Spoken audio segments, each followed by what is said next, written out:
नमस्कार विद्यार्थी मित्रांनो, कसे आहात? ठीक ना. पाठीमागचे लेक्चर तुम्ही बघितलेच असतील की आपण सजीवातील जीवन प्रक्रिया भाग 1 हा चॅप्टर सुरू केलेला असून तर त्याच्यातले काही पॉईंट आपण कव्हरही केलेले आहेत लास्ट लेक्चरला. तर लास्ट लेक्चरला आपण सजीव आणि जीवन प्रक्रिया हा एक पॉईंट कव्हर केला. त्याच्यानंतर सजीव आणि ऊर्जा निर्मिती हाही पॉईंट आपण कव्हर केलेला आहे. आणि पुढचा काही अन्न घटक आणि त्याच्यापासून मिळणारी ऊर्जा हाही पॉईंट आपण त्याच्यामध्ये कव्हर केलेला होता. आता राहिलेला हा शेवटचा पॉईंट म्हणजे पेशी विभाजन एक जीवन प्रक्रिया हा भाग आपल्याला बघायचा आहे. आणि ह्या लेक्चरमध्ये आपण पेशी विभाजन एक आवश्यक जीवन प्रक्रिया म्हणजे cell division and essential lab process हा पॉईंट ह्या चॅप्टरमध्ये राहिलेला शेवटचा पॉईंट आपण हा कव्हर करणार आहोत. ओके, तर तुम्हाला माहीतच आहे की सजीवातील जीवन प्रक्रिया भागामध्ये आपण सजीवांनी जीवन प्रक्रियामध्ये काय कर्बोदकापासून आपल्याला कशा पद्धतीने ऊर्जा मिळवली जाते, प्रोटीन्सपासून कशा पद्धतीने ऊर्जा मिळवली जाते, तर ऊर्जा कशा पद्धतीने आणि काही अन्न घटकापासून आपल्याला ऊर्जा कशी मिळवली जाते ह्याचाही आपण लास्ट लेक्चरला स्टडी केलेला होता. तर या लेक्चरला आपण बघत आहोत की पेशी विभाजन. तर पेशी विभाजनामध्ये आपल्याला त्याच्या अगोदर काही प्रश्नांची उत्तरं द्यायचे. तर काही प्रश्न विचारलेले आहेत आपल्याला. तर ते प्रश्न काय आहेत तर तुम्हाला बघितलं असलं तर ते प्रश्न काय आहेत तर बघा. तर पहिला प्रश्न आहे, आपल्याला जखम होते, बरोबर? आपल्याला जखम होते तर आपल्याला जखम झाल्यानंतर बघा काय प्रश्न आहे. आपल्याला जखम होते तर आपल्याला जखम झाल्यानंतर त्या ठिकाणच्या ऊतीतील पेशीचे काय होते? बघा, त्या पेशीतील ऊतीचे काय होते तर त्याचं उत्तर असं आहे की ज्या ठिकाणी जखम झाली आपल्याला, बघा प्रश्न काय आहे आपला की आपल्याला जखम होते त्या ठिकाणच्या ऊतीतील पेशीचे काय होते. आता पेशीच्या समूहाला ऊती म्हणतात याची तर ही व्याख्या तर माहिती आहे तुम्हाला. पेशीचा एकत्रितपणे समूह असेल तर त्याला काय बोलायचं? ऊती म्हणायचं. समजा एखाद्या ठिकाणी जखम झाली म्हणजे तेथील पेशी काय झाले असतील? कमी झालं असणार. म्हणजे ज्या ठिकाणी जखम होते तिथल्या ऊती त्यांचे नेहमीचे कार्य करू शकत नाही. याचा अर्थ की जखमेच्या ठिकाणच्या रक्तवाहिन्या काय होतात? फुटून जातात आणि तिथला भाग कसा होतो? लालसर होतो. काय होतो? तिथला भाग कसा होतो? लालसर होतो. आणि काही वेळा काय होत्या तिथल्या पेशी नष्ट होतात. पेशी नष्ट झाल्यानंतर तिथल्या चेता दुखावल्या गेल्यामुळे तिथं वेदना निर्माण होतात आणि आपल्याला त्याच्यापासून काय होतो? त्रास होतो. हे कशाचं उत्तर आहे? आपल्याला जखम होते आणि त्या ठिकाणी ते ऊतीतील पेशीचं काय होतं याचं उत्तर आपण बघितलेलं आहे. तर पुढचा प्रश्न असा आहे आपल्याला की झालेली जखम, बघा झालेली जखम बरी होताना तेथे पेशी नव्याने तयार होतात का? हाही प्रश्न अत्यंत महत्त्वाचा प्रश्न आहे की झालेली जखम, आपल्याला एखादी जखम झाली तर तिथं नवीन पेशी तयार होतात का? तर याचा आन्सर आहे की हो, तिथं पेशी तयार होतात. तर कशा तयार होतात? तुम्हाला माहीत आहे की आपल्याला जखम झाली तर कुठं पडलो असेल, लागला असेल तर आपल्याला पहिल्यांदा तिथे एक पापुंद्रा तयार होतो, त्याला आपण मराठीमध्ये खपली असं बोलतो. तर ती जखम बरी होताना खपली तयार होते. म्हणजे तेथे खपली होत असताना तिथे नव्यानं पेशी निर्माण होत असतात. काय होत असतात? नव्यानं पेशी निर्माण होत असतात. जखम झालेल्या आजूबाजूच पेशी विभाजनाचा काय होत असतो? वेग वाढत असतो. बघा, जिथं जखम झाले तेथील आजूबाजूमध्ये पेशी विभाजनाचा वेग वाढत असतो. जखम झालेल्या नाश पावलेल्या पेशीची संख्या पूर्ववत करण्यासाठी अशा रीतीने पेशी विभाजनाचा वेग वाढतो. म्हणजे पेशी विभाजनाचा वेग वाढून जिथं जखम झाले तो भाग काय करण्यात येतो? भरून काढण्यात येतो. म्हणजे बरा करण्याचा प्रयत्न चालू असतो आणि लवकर बरा होतो. हा प्रश्न झाला दुसरा. तिसरा प्रश्न आहे की आपण फुले तोडतो आणि वनस्पतींना जखमा होतात का? तर आणि त्या जखमा कशा भरून काढतात? तर याचं उत्तर आहे वनस्पतींना जखमा होतात का? तर होतात. तर फुले तोडताना वनस्पतीला जखमा होत नाही असा गैरसमज आहे. परंतु अलीकडच्या काळात संशोधनाने हे सिद्ध केले की वनस्पतींना देखील जखमा होतात आणि त्यांनाही वेदना होतात. म्हणजे फुले तोडताना नाश पावलेल्या ऊती पेशी विभाजनाने वनस्पती त्या पुन्हा भरून आणतात. म्हणजे वनस्पतीमध्ये पण कुठं विभाजन होतं? पेशी विभाजन होतं.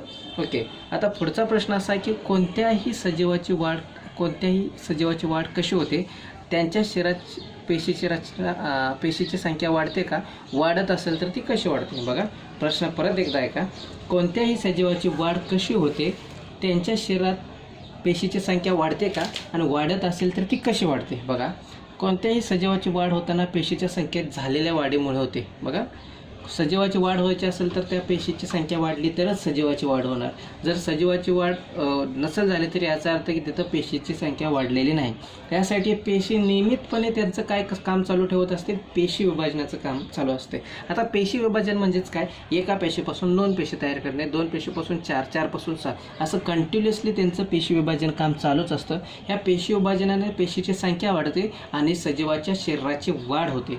ओके, त्याच्यानंतर शरीराची वाढ व शरीराची झालेली झीज या दोन्हीसाठी पेशी विभाजन आवश्यक असते. आपल्याला एखाद्या शरीरामध्ये झीज झाली असेल तर ती झीज भरून करण्यासाठी किंवा शरीराची वाढ होण्यासाठी तर कशाची गरज असते, पेशी विभाजनाची गरज असते. त्याच्यानंतर पुढचा प्रश्न आपल्याला विचारला की एका सजीवापासून त्याच प्रजातीचा दुसरा सजीव कसा निर्माण होतो. बघा, एका सजीवापासून सेम त्याच प्रजातीचा दुसरा सजीव कसा निर्माण होतो. तर ह्याचं उत्तर असं आहे, प्रजननाने एका सजीवापासून दुसरा सजीव निर्माण केला जातो. कशामुळे, प्रजननाने. कशामुळे, प्रजननामुळे. कशामुळे, प्रजननाने एका सजीवापासून दुसरा सजीव निर्माण होतो. बघा, कशामुळे एका सजीवापासून दुसरा सजीव निर्माण होतो, तर प्रजननाने एका सजीवापासून दुसरा सजीव निर्माण होतो. बघा, प्रजननाने एका सजीवापासून दुसरा सजीव निर्माण होतो. हे उत्तर लक्षात ठेवा. प्रजनन हा अलैंगिक असते किंवा लैंगिक असते. बघा, प्रजनन 2 पद्धतीने असतं, एकतर लैंगिक असू शकतं किंवा अलैंगिक असू शकतं. सूत्रीय विभाजनामध्ये अलैंगिक प्रजनन होते. बघा, सूत्रीय विभाजनामध्ये कुठलं प्रजनन होतं, अलैंगिक प्रजनन होतं. बघा, म्हणजे वनस्पतीमध्ये जास्त करून कुठलं प्रजनन होत असतं, अलैंगिक प्रजनन होत असतं. लैंगिक प्रजनात अर्धगुणसूत्री विभाजन युग्मक निर्माण करतात. बघा, लैंगिक प्रजनात काय निर्माण करतात, युग्मक निर्माण करतात. गुणसूत्रे व जनु किंवा DNA यामुळे एका सजीवामुळे दुसरा प्रजातीचा सजीव तयार होतो. बघा, कशामुळे एका प्रजातीचा दुसरा सजीव तयार होतो, गुणसूत्रे, जनुके आणि DNA. बघा, गुणसूत्रे, जनुके, DNA. बघा, गुणसूत्रे, जनुके, DNA यामुळे एका सजीवापासून दुसऱ्या प्रजातीचा सजीव तयार होऊ शकतो.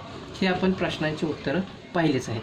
आता पुढचा पॉईंट आहे, तर आपण मुख्य आपल्या पॉईंटकडे बघूया, पेशी विभाजन. आता पेशी विभाजनामध्ये बघा, पेशी विभाजन हा पेशीचा आणि सजीवाच्या अनेक गुणधर्मापैकी एक अतिशय महत्त्वाचा गुणधर्म आहे. बघा, पेशी विभाजन हा पेशीचा आणि सजीवाचा अनेक गुणधर्मापैकी हा एक महत्त्वाचा गुणधर्म आहे. या गुणधर्मामुळे काय होतं, एका सजीवापासून नवीन सजीव निर्माण होतो. बघा, पेशी जर विभाजन होत असेल तर एका सजीवापासून नवीन सजीव निर्माण होतं. आता बहुपेशीय सजीवाच्या शरीराची वाढ होऊ शकते. बघा, कोणत्या पेशीय, बहुपेशीय सजीवाच्या शरीराची वाढ होऊ शकते. शरीराची झालेली झीज भरून काढता येते. बघा, शरीराला जर झीज झाली असेल तीही भरून काढण्याचं काम पेशी विभाजनाद्वारे होऊ शकतं. आता पेशी विभाजनाचे नक्की प्रकार तरी किती आहेत, तर पेशी विभाजनाचे 2 मुख्यत्वे प्रकार आहेत. तर पहिला प्रकार कोणता, सूत्रीय विभाजन. कोणता प्रकार, सूत्रीय विभाजन. दुसरा प्रकार कुठला, अर्धसूत्रीय विभाजन. दुसरा प्रकार कुठला, अर्धसूत्रीय विभाजन. सूत्रीय विभाजनाला इंग्लिशमध्ये मायटोसिस बोलायचं आणि अर्धसूत्रीय विभाजनाला इंग्लिशमध्ये मियोसिस बोलायचं. आता सूत्रीय विभाजन हे शरीरातील कायिक पेशी आणि मूलपेशीमध्ये घडून येतं. बघा, सूत्रीय विभाजन घडतं, पण कशामध्ये घडतं आणि त्या कोणत्या पेशीमध्ये घडतं, तर कायिक पेशी आणि मूलपेशीमध्ये घडून येतं. आणि अर्धसूत्री कोणामध्ये घडून येतं, तर ते जनन पेशीमध्ये घडून येतं. बघा, प्रश्न तुम्हाला विचारला जाऊ शकतो की सूत्रीय विभाजन कशामध्ये घडून येतं, तर त्याचं उत्तर आहे कायिक पेशी आणि मूलपेशीमध्ये घडून येतं. बघा, कायिक पेशी आणि मूलपेशी. प्रश्न परत एकदा ऐका की सूत्रीय विभाजन कशामध्ये घडून येतं, कोणत्या पेशीमध्ये घडून येतं, तर कायिक पेशी आणि मूल पेशीमध्ये घडून येतं. आणि अर्धसूत्रीय विभाजन कोणत्या पेशीमध्ये घडून येतं, तर त्याचं उत्तर आहे जनन पेशीमध्ये अर्धसूत्रीय विभाजन घडून येतं. आता पेशी विभाजनाचा अभ्यास करण्यापूर्वी आपल्याला पेशीची रचना माहीत असणं गरजेचं आहे. तर पेशीची रचना माहीत असण्यासाठी आपण गेल्या वर्षी काही पाठामध्ये पेशीचा अभ्यासही केलेला आहे. ओके, तर पेशीमध्ये सर्वात महत्त्वाचं कोण असतं, तर एक केंद्रक असतं. बघा, प्रत्येक केंद्रिकी पेशीमध्ये एक केंद्रक असतं. म्हणजे पेशीमध्ये काय असतं, केंद्रक असतं. त्या व्यतिरिक्त, त्या केंद्रकाव्यतिरिक्त अजून त्या पेशीची काही अंगकेही असतात. काय असतात, अंगके असतात. हे आपण पाठीमागच्या म्हणजे ह्यापूर्वीच्या इयत्तेमध्ये पाहिले. फक्त एवढंच लक्षात ठेवा की पेशीच्या पेशीमध्ये एक केंद्रक असतं आणि त्या केंद्रकाबरोबर त्याची इतर अंगकेही असतात, हे फक्त लक्षात ठेवा. या माहितीच्या आधारे आपण फक्त काय करणार आहे, पेशीचं विभाजन करणार आहे. तर चला बघूया की पेशी विभाजन कसं होतं. कोणत्याही प्रकारच्या पेशी विभाजनापूर्वी पेशी तिच्या केंद्रकामध्ये असलेल्या गुणसूत्राची संख्या दुग्णित करते. बघा, कोणत्याही प्रकारच्या पेशी विभाजनापूर्वी, आता कोणत्याही प्रकारचं पेशी जर विभाजन होत असेल, परत एकदा बघा काय सांगितले, कोणत्याही प्रकारच्या पेशी विभाजनापूर्वी पेशी तिच्या केंद्रकामध्ये असलेल्या गुणसूत्राची संख्या द्विगुणित करते, म्हणजे दुप्पट करते. एकाचे काय करते, 2 करते. उदाहरण त्यांनी सांगितलं, जर गुणसूत्राची संख्या 2n असेल तर तिची किती करणार, ती 4n. ओके, हे उदाहरण सांगितलं. आता त्याच्यानंतर गुणसूत्राचा आकार कसा असतो, तर गुणसूत्राचा आकार कसा असतो आणि दिलेल्या आकृतीची नावे लिहा. तर गुणसूत्राचा आकार तुम्हाला माहितीच आहे. हे गुणसूत्राचा आकाराचं मध्ये पेशी विभाजनाच्या मध्य अवस्थेमध्ये गुणसूत्र दंडाकृती दिसते. हे ह्या पद्धतीमध्ये प्रत्येक गुणसूत्रावरती एक गुणसूत्र बिंदू असतो. आता हा गुणसूत्र आहे, ह्याला काय बोलायचं, गुणसूत्र बिंदू बोलायचं. काय बोलायचं, गुणसूत्र बिंदू. ओके, त्याच्यानंतर त्याला 2 भुजा असतात, एक पी भुजा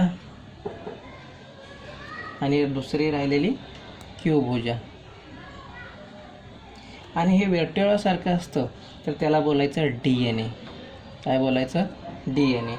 आणि हे ज्या 2 आहेत ह्याला बोलायचं गुणसूत्रभुजा. काय बोलायचं, गुणसूत्रभुजा. ओके, म्हणजे पेशी विभाजनाच्या मध्यावस्थेमध्ये गुणसूत्र हे दंडाकृती दिसते. प्रत्येक गुणसूत्रावरती एक गुणसूत्रबिंदू असतो, बरोबर. काय असतो, गुणसूत्रबिंदू असतो. या गुणसूत्रबिंदूमुळे किंवा या गुणसूत्राच्या गुणसूत्रभुजा तयार होतात. या गुणसूत्रबिंदूच्या जागेनुसार त्या गुणसूत्राचे 4 आकार दिसतात. किती आकार दिसतात, 4. एक व्ही असतो, त्याच्यानंतर सब मेटासेंट्रिक असतो किंवा त्याला व्ही आकाराचा असतो, त्याला मध्यकेंद्रिकी बोलायचं, म्हणजे इथं. त्याच्यानंतर उपकेंद्रिकी, अग्रकेंद्रिक आणि अंत्यकेंद्रिकी. अशा पद्धतीने त्याचे काय पडलेले आहेत, 4 आकार दिसतात तुम्हाला. तर हे 4 आकार गुणसूत्राचा असतो. त्याच्यानंतर आपण पुढे जाणार आहोत की 2n अवस्थेत प्रत्येक प्रकारच्या गुणसूत्राची एक जोडी असते. बघा, 2n या अवस्थेमध्ये प्रत्येक गुणसूत्राची एक जोडी असते.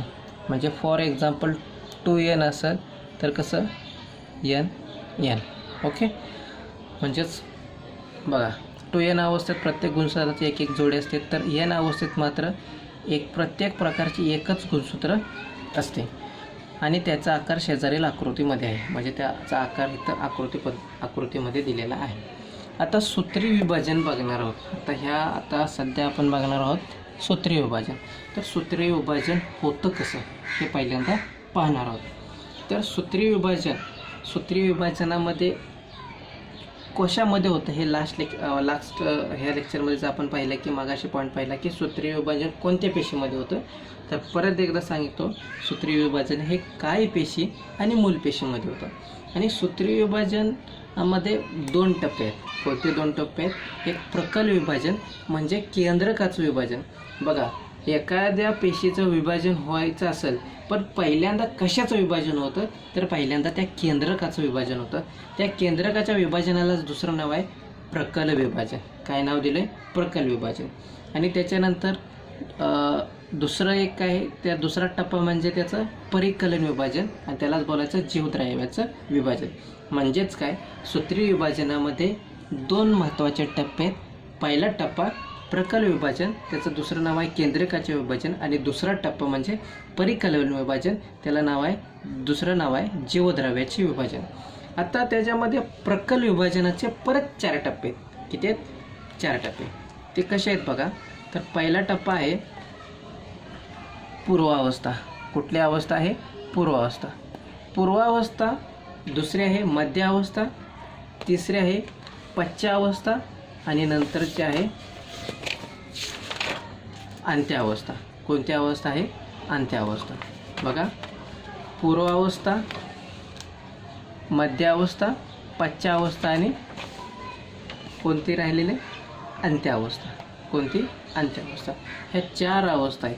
ह्या 4 अवस्था झाल्यानंतर कशाचं विभाजन होतं आहे? जीवद्रव्याचं विभाजन होतं आहे. बघा, म्हणजे पहिल्यांदा केंद्रकाचं विभाजन व्हायचं असेल तर 4 टप्प्यातनं जावं लागतं, तेव्हा केंद्रकाचं विभाजन होतं आणि नंतर द्विगुणित पेशीपासून एक गुणित पेशी सेपरेट होतात, म्हणजे आपल्याला त्याचं सूत्री विभाजन पूर्ण होतं. बरोबर. आता बघूया की